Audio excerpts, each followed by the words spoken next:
Assalamualaikum warahmatullahi wabarakatuh. Selamat datang kembali pada mata kuliah Bank dan Lembaga Keuangan Non-Bank. Kali ini kita akan membahas mengenai fungsi dan jenis lembaga keuangan. Sebelum kita membahas fungsi dan jenis lembaga keuangan, kita akan flashback dulu mengenai definisi lembaga keuangan. Ada beberapa definisi lembaga keuangan. Yang pertama itu menurut undang-undang, yang kedua menurut keputusan SK Menteri Keuangan, dan menurut para ahli. Kita lihat yang pertama. Bank menurut pasal 1 Undang-Undang Nomor 14 Tahun 1967 dan diganti dengan Undang-Undang Nomor 7 Tahun 1992 menyatakan bahwa lembaga keuangan merupakan suatu badan ataupun lembaga yang aktivitasnya untuk menarik hasil dana dari masyarakat yang kemudian menyalurkan kepada masyarakat kembali. Jadi menurut pasal 1 Undang-Undang Nomor 14 1967 atau Undang-Undang Nomor 7 Tahun 1992, lembaga keuangan ini aktivitasnya adalah menarik dana dari masyarakat, kemudian menyalurkannya lagi kepada masyarakat. Kita lihat yang kedua, yaitu menurut keputusan SK Menteri Keuangan nomor 792 tahun 1990. Dia mengungkapkan bahwa lembaga keuangan ini merupakan semua badan usaha yang berada di suatu bidang keuangan yang melakukan suatu penghimpunan dana, menyalurkan dana kepada masyarakat, dan yang paling utama adalah memberikan biaya investasi pembangunan. Jadi menurut keputusan Menteri, lembaga keuangan ini merupakan semua lembaga yang bergerak di bidang keuangan yang melakukan penghimpunan dana, kemudian menyalurkannya kepada masyarakat, dan melakukan pembiayaan terhadap investasi pembangunan. Kita lihat yang ketiga, yaitu pengertian lembaga keuangan menurut Kasmir. Kasmir menjelaskan bahwa lembaga keuangan ini merupakan untuk semua perusahaan yang berada di bidang keuangan yang dimana suatu kegiatannya ataukah hanya menghimpun dana atau hanya menyalurkan dana atau mungkin kedua-duanya. Jadi kalau tadi menurut undang-undang dan keputusan menteri, intinya dia menghimpun dana kemudian menyalurkan kepada masyarakat dan melakukan pembiayaan terhadap investasi. Sementara kalau menurut Kasmir, lembaga keuangan ini adalah lembaga yang bergerak di bidang keuangan yang aktivitasnya baik bisa jadi hanya menghimpun dana, bisa jadi hanya menyalurkan dana, atau bisa jadi melakukan kedua-duanya. Itu menurut Kasmir. Sementara menurut Dahlan Siamat, dia menjelaskan bahwa lembaga keuangan ini merupakan suatu badan usaha yang kekayaannya terutama yakni dalam berbentuk suatu aset keuangan yang dibandingkan dengan suatu aset non-finansial atau aset real. Jadi menurut Dahlan, lembaga keuangan ini merupakan badan usaha yang kekayaannya berbentuk aset keuangan yang dibandingkan dengan aset non-keuangan atau aset real. Yang terakhir kita lihat pengertian lembaga keuangan menurut Ahmad Rodini. Dia menjelaskan bahwa lembaga keuangan ini merupakan suatu badan usaha yang kekayaannya terutama di dalam suatu bentuk-bentuk aset keuangan atau finansial aset maupun non-finansial aset. Jadi menurut Ahmad Rodini, lembaga keuangan ini dia memiliki aset finansial dan non-finansial, hampir sama dengan penjelasan yang dikatakan oleh Dahlan Siamat. Jadi kesimpulannya, lembaga keuangan ini adalah suatu lembaga yang bergerak di bidang keuangan yang aktivitasnya adalah menghimpun dana, kemudian menyalurkannya lagi kepada masyarakat baik berupa kredit atau pinjaman, dan juga melakukan pembiayaan terhadap pembangunan yang ada. Jadi itu adalah definisi lembaga keuangan.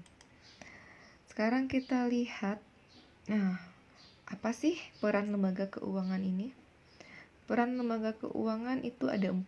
Yang pertama adalah pengalihan aset atau aset transmutation, kemudian likuiditas, kemudian alokasi pendapatan, dan terakhir itu adalah transaksi atau transaction.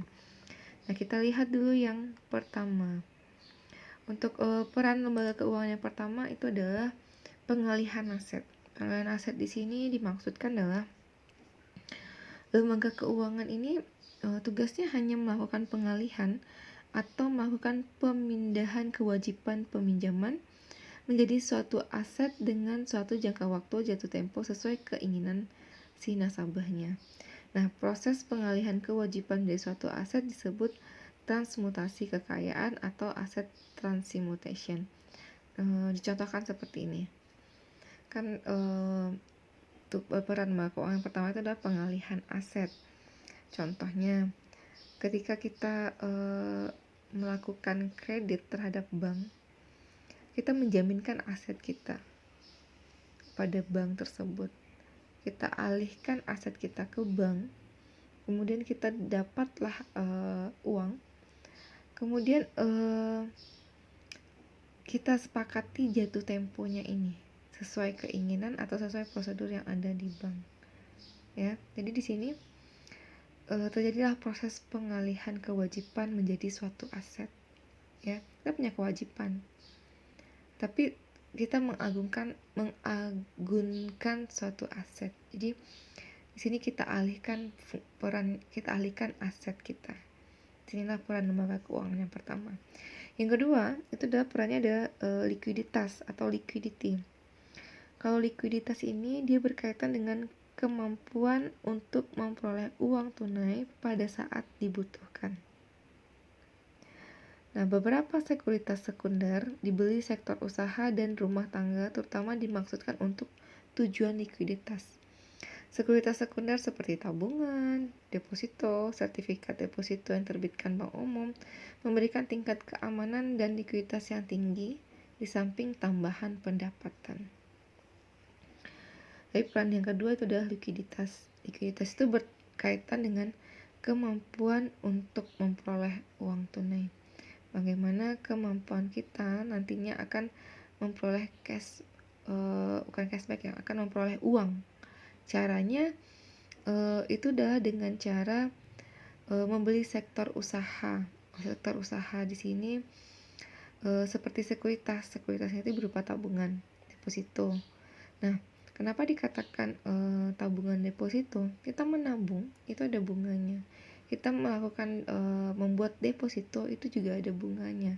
Nah, tabungan dan deposito ini mempunyai kemampuan untuk memberikan uang. Ya, kita lihat peranan yang ketiga itu adalah alokasi pendapatan atau income allocation. Di sini untuk masa yang akan datang, kita menyisihkan atau merealokasikan pendapatan untuk persiapan di masa yang akan datang. Jadi peranan lembaga keuangan yang ketiga itu adalah fungsinya alokasi pendapatan. Maksudnya di sini dia berperan untuk tempat kita mengalokasikan uang kita, yang nantinya uang kita ini dapat kita manfaatkan atau kita gunakan untuk persiapan kita di masa yang akan datang. Berarti peranan yang ketiga adalah tempat kita untuk mengalokasikan pendapatan. Lihat peran yang keempat itu adalah transaksi atau transaction. Sekuritas sekunder yang diterbitkan oleh lembaga intermediasi keuangan seperti rekening giro, tabungan, deposito, dan sebagainya merupakan bagian dari sistem pembayaran. Nah, jika terjadi sistem pembayaran berarti itu sudah terjadi yang namanya transaksi. Ya. Peran yang keempat lembaga keuangan itu adalah tempat terjadinya transaksi. Ya, baik itu berupa tabungan. Tabungan kan transaksi kita melakukan pemindahan aset atau melakukan pemindahan uang kita yang kita simpan di bank. Kemudian ada rekening giro, itu kan sudah kita lakukan transaksi. Jadi beberapa aktivitas yang ada di lembaga keuangan itu transaksi kan kalian tahu, misalkan Sudah terjadi transaksi penjualan dan pembelian. Penjualan dan pembelian itu kan transaksi. Kemudian proses kita menabung itu transaksi. Kemudian kita membuat deposito itu juga transaksi. Kita membeli saham itu juga transaksi. Nah, peran lembaga keuangan itu yang terakhir adalah tempat kita untuk bisa melakukan transaksi. Kalau tadi kita sudah jelaskan peran lembaga keuangan secara umum, sekarang kita lihat peran lembaga keuangan dalam perekonomian.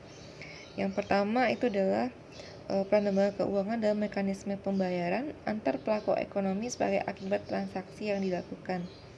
Maksudnya di sini bagaimana sih peran lembaga keuangan sebagai alat pembayaran terhadap transaksi yang dilakukan. Di contoh seperti ini. Lembaga keuangan dalam hal ini seperti bank sentral, tugasnya adalah mencetak uang rupiah sebagai alat pembayaran yang sah yang dimaksudkan untuk memudahkan kita transaksi di antara masyarakat dan dalam perekonomian makro. Nah, perannya di sini jelas ya. Dalam mekanisme pembayaran, tugas bank atau fungsi lembaga keuangan atau peran lembaga keuangan ini seperti bank sentral adalah mencetak uang rupiah. Jadi tidak ada lagi kita seperti zaman dahulu kala melakukan barter barang untuk melakukan transaksi. Makanya peran lembaga keuangan mempermudahkan kita dalam transaksi yaitu dengan menciptakan alat pembayaran berupa mencetak uang atau mencetak uang rupiah. Contoh yang lain, lembaga keuangan dalam hal ini adalah bank umum. Bank umum itu dia bisa menerbitkan cek yang memudahkan kita untuk melakukan transaksi. Nah, banyak ya untuk beberapa transaksi yang dilakukan oleh perusahaan atau nasabah. Saya mau beli ini, saya keluarkan cek untuk pembayaran ini. Ya nggak perlu lagi buat bawa uang yang tebal atau apa, cukup mengeluarkan selembar kertas.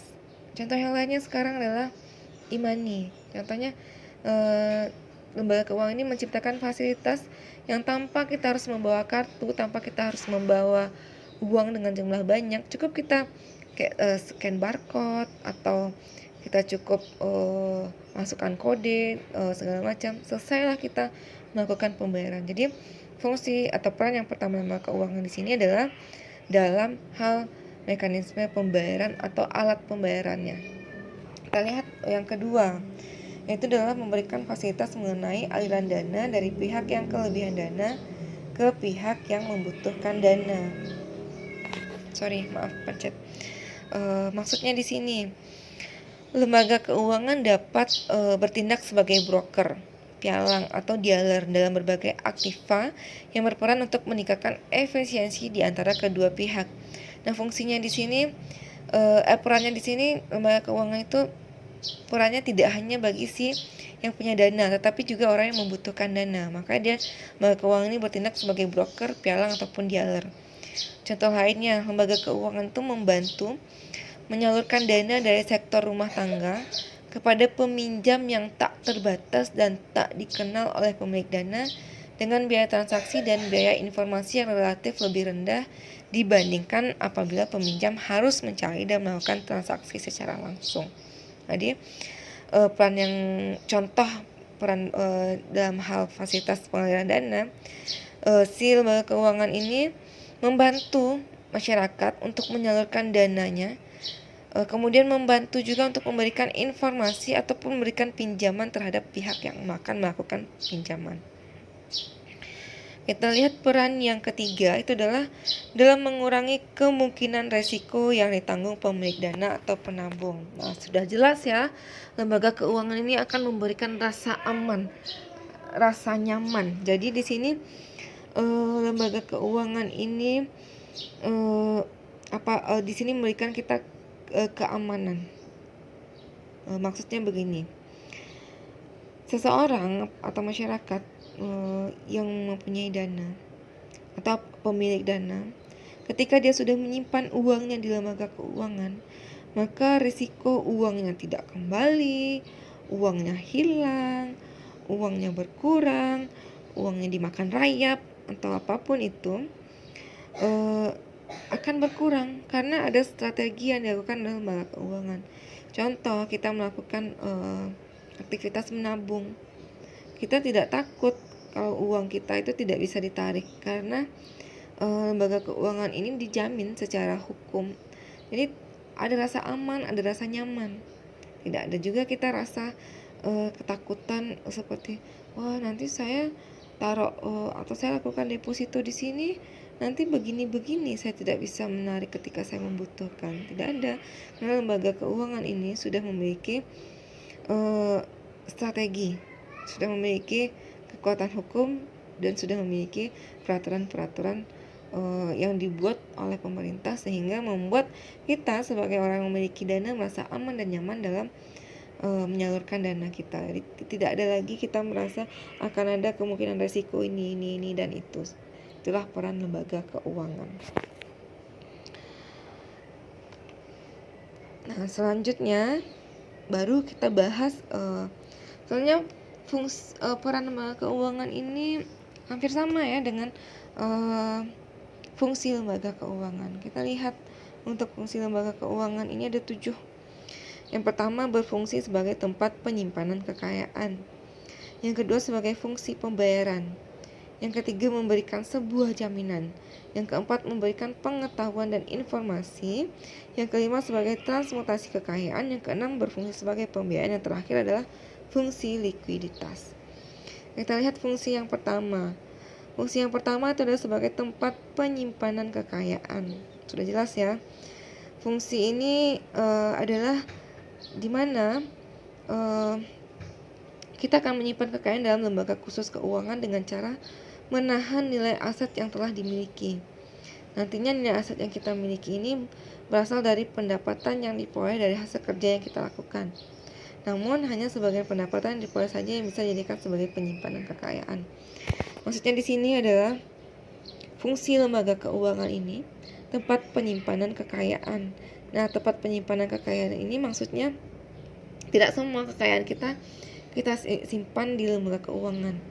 Kekayaan kita ini hanya sebagian pendapatan yang kita peroleh yang kita jadikan sebagai simpanan.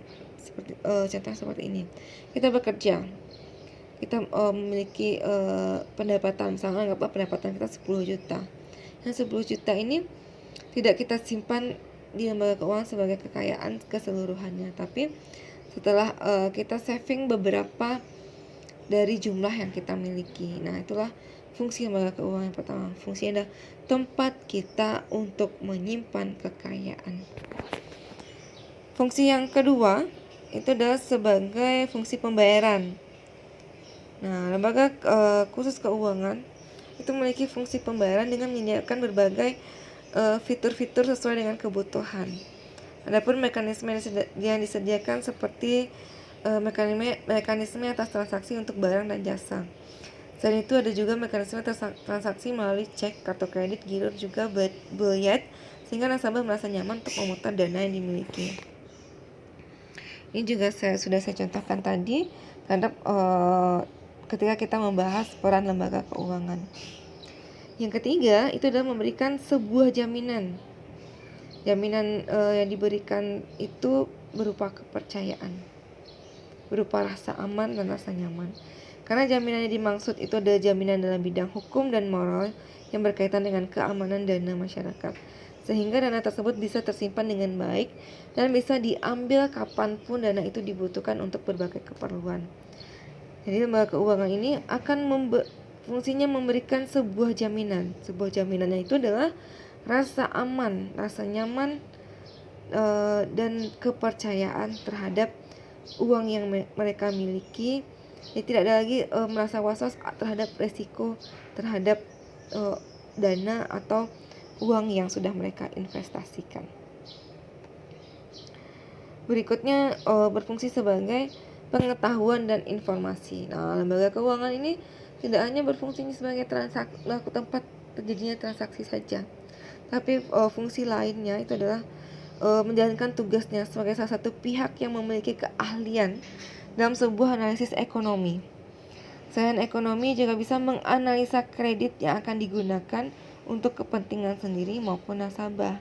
Bukan hanya itu saja, lembaga keuangan ini juga akan menyebarkan sebuah informasi kegiatan dan keuntungan yang akan didapatkan oleh nasabah. Nah, fungsinya di sini pengetahuan dan informasi yang dimaksud adalah pengetahuan dan informasi berkaitan dengan keuangan. Misalkan informasi terhadap kredit atau informasi terhadap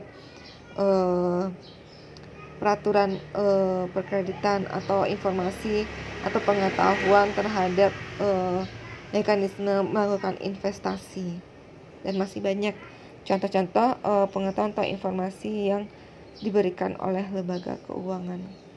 Fungsi yang kelima itu adalah sebagai transmutasi kekayaan. Transmutasi kekayaan ini dapat diartikan sebagai proses pengalihan yang bersifat kewajiban oleh lembaga menjadi sebuah aset. Nah, di mana pengalihan tersebut nantinya memiliki waktu jatuh tempo yang berdasarkan dengan keinginan nasabah, namun sebelumnya harus ada sebuah kesepakatan dari pihak penambung dan juga pihak lembaga. Ini juga sudah saya jelaskan tadi, berupa salah satu peranan lembaga keuangan. Fungsi yang keenam itu adalah sebagai pembiayaan. Fungsi pembiayaan atau dapat disebut sebagai kredit ini digunakan untuk membiayai semua kebutuhan konsumsi. Bukan hanya kebutuhan konsumsi saja, namun bisa juga membiayai kebutuhan investasi ekonomi. Maka dari itu, seorang nasabah akan membutuhkan pembiayaan dalam membeli barang-barang, seperti mereka membutuhkan pembiayaan dalam membeli mobil, membeli motor, membeli rumah, dan lain sebagainya. Fungsi yang terakhir adalah fungsi likuiditas. Fungsi likuiditas ini dalam memberikan dan menciptakan likuiditas. Maksudnya, fungsi ini adalah berusaha memberikan kepercayaan atau keyakinan kepada nasabah, sehingga nasabah bisa percaya bahwa aset yang telah disimpan tersebut akan aman. Selain aman, juga akan dikembalikan pada saat dibutuhkan nantinya, maupun aset tersebut pada saat jatuh tempo. Ini fungsi likuiditas ini ada di sini, maksudnya liquid. Arti liquid di sini, lembaga keuangan ini memiliki fungsi terhadap rasa aman untuk dikembalikannya aset kita secara utuh pada saat jatuh tempo atau pada waktu yang kita inginkan. Berikutnya kita akan lihat jenis lembaga keuangan. Jenis lembaga keuangan ini saya tidak jelaskan detail lagi, saya tidak jelaskan lagi karena minggu lalu untuk jenis lembaga keuangan ini sudah saya singgung, di mana lembaga keuangan ini terdiri dari dua. Yang pertama adalah lembaga keuangan berupa bank, yang kedua adalah lembaga keuangan bukan bank. Kalau disingkat, jenis lembaga keuangan ini ada dua. Yang pertama adalah LKB, yang kedua adalah LKBB. Nah, untuk lembaga keuangan berupa bank ini terdiri dari tiga. Yang pertama itu adalah bank sentral. Bank sentral di sini biasa kita kenal dengan Bank Indonesia. Kemudian bank umum itu bank umum seperti yang kita kenal, ada Bank BRI, ada Bank Mandiri, Bank BNI, Bank BTN, Bank Mandiri, dan lain-lain. Itu adalah merupakan bank umum. Kemudian ada bank BPR. BPR itu adalah bank perkreditan rakyat. Skopnya lebih kecil dibandingkan bank umum. Saya tidak jelaskan lagi karena minggu lalu sudah saya jelaskan.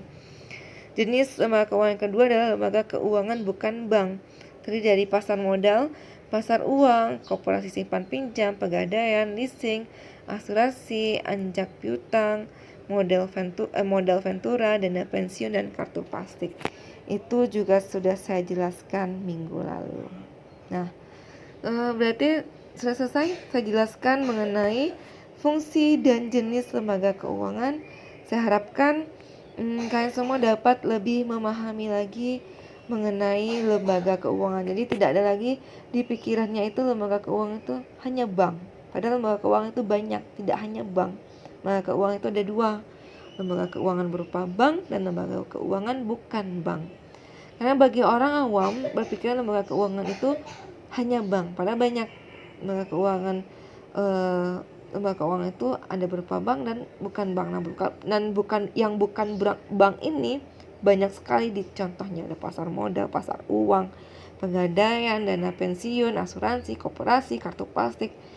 Itu sudah banyak sekali. Nah, saya harapkan rekan-rekan mahasiswa tidak hanya terpaku terhadap informasi atau materi yang saya berikan. Silakan belajar mandiri atau belajar merdeka dengan berbagai sumber yang ada, baik buku menurut si A, si B, si C, atau menurut website atau e-learning lainnya. Nah, saya Saya rasa cukup untuk materi hari ini. Terima kasih atas perhatiannya. Assalamualaikum warahmatullahi wabarakatuh.